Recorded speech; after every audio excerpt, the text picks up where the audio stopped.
میں وہ شمس کا واقعہ بتا رہا تھا، ہمارا گارڈ، اس کا کہتے ہیں ہمارے گاؤں میں شادی کی، یہ بھی 1 سال بھی نہیں ہوا اس واقعے کو، گاؤں میں شادی کی، بچپن کا دوست تھا تو بیوی کو اس سے پردہ نہیں کرایا کہ میرا تو بچپن کا کیا ہے یہ دوست. اب بیوی خوبصورت تھی، دوست لٹو ہو گیا اس کے اوپر. یہ جو عشق مشق ہے نا، یہ اپنے اختیار میں نہیں ہے، جب ہوتا ہے تو بتا کے نہیں ہوتا، یہ کہ آپ سے پہلے اجازت لے گا کہ یہاں لٹو ہونا مناسب رہے گا، آپ کہیں نہیں یہ میرے دوست کی بیوی ہے، اس کے علاوہ کہیں اور ٹرائی مار. خواہشات کسی لاجک کے تابع نہیں ہوتی. لٹو ہو گیا، اب وہ جب بھی اس سے بات کرے مسکرا کے، اور وہ تو پاگل سے پاگل ہوتا چلا جاتا ہے آدمی. تو پھر نتیجہ کیا نکلا ہے؟ شیطان نے اس کو ورغلانا شروع کر دیا کہ یار کسی طرح اس سے شادی کرو. اب ظاہر ہے پیغام نہیں بھیج سکتے، پھر ہر لڑکی خراب نہیں ہوتی کہ موبائل پہ آپ سے دوستی لگا لے، وہ بہت سی تو لگا لیتی ہیں. جب دوستیاں لگاتی ہیں، ایسے واقعات ہمارے علم میں آئے ہیں کہ ایک آدمی کو کسی لڑکی سے عشق ہوا، شادی کہیں اور ہوئی ہے، تو موبائل پہ رابطہ تھا، تو اب زنا ہو رہا ہے دونوں میں، شوہر کو پتہ ہی نہیں ہے. بہت گند ہے بھائی، میں نہیں، ان زیادہ گندگی کو ہائی لائٹ نہیں کرنا چاہیے، اس سے گند اور پھیلتا ہے. یہ تو ٹاپک چل نکلا تو میں آپ کو بتا رہا ہوں. پردے میں عافیت ہے، گوروں کی طرح مت بنو براڈ مائنڈڈ. لبرل لوگوں کا اپنا خاندانی نظام تباہ ہوگا نہیں، ہو چکا ہے. جو لبرل کہتے ہیں میں ایکچولی ان سب کا ہماری ایکچولی ان کا جو اندر حال ہو گیا ہے نا، یہ بس چھوڑو کیا حال ہوا ہے ان کا.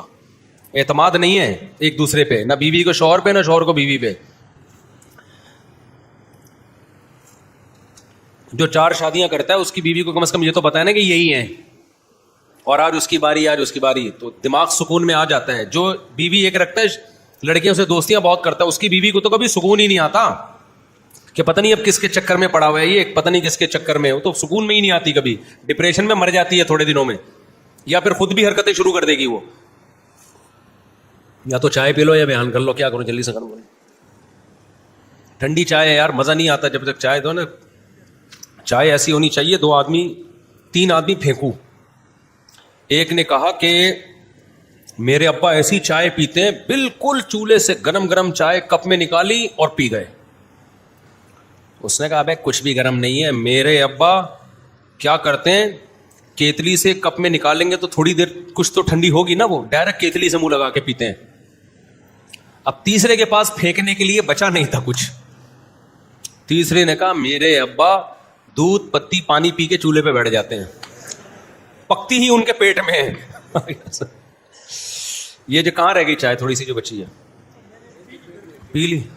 میں تو گرم کروا، چلو اللہ سرما. اچھا خیر، میں تو سوچ رہا تھا وہ تو گرم کروا لوں میں. اچھا خیر، تو بچپن کا دوست تھا، وہ بات کرتی بھائی ہیں، باتیں ہوتے ہوتے یہ ہو گیا پاگل، عاشق ہو گیا.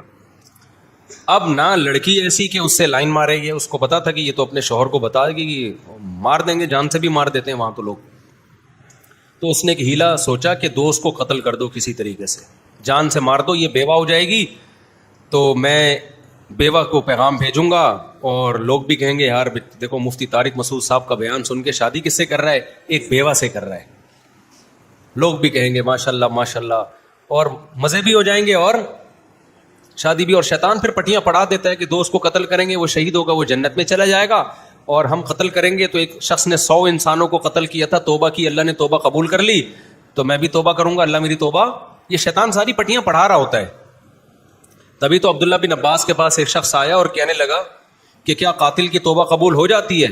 عبداللہ بن عباس سمجھ گئے کہ یہ جو ہے نا کسی کے قتل کا ارادہ کر رہا ہے، اور اس کا ارادہ ہے قتل کر کے میں کیا کروں گا، توبہ. تو عبداللہ بن عباس نے فرمایا نہیں ہوتی توبہ قبول.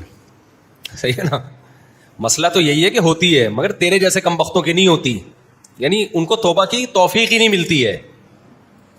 تو اب کیا ہے، تو اس شخص نے کیا کیا، دریا پہ لے جا کے نا کہیں ٹہلنے کے لیے نکلے، تنہائی میں تیز دریا تھا، تو وہاں لے جا کے کنارے پہ اس کو دھکا دے کے وہ بیچارہ دریا میں گرا ہے. اب دریا کی موجوں کے حوالے وہ تو مر گیا، لاش کا بھی پتہ نہیں کہاں ہے. اب گھر والے تلاش کر رہے ہیں بندہ گیا کہاں، اس نے ثبوت نہیں چھوڑے، کوئی شک کرے میرے اوپر. پولیس انکوائری کے لیے آئی ہے، تفتیش ہو رہی ہے، بھائی کہاں گیا بندہ، تلاش کر لیا، مسجدوں میں اعلانات ہو گئے.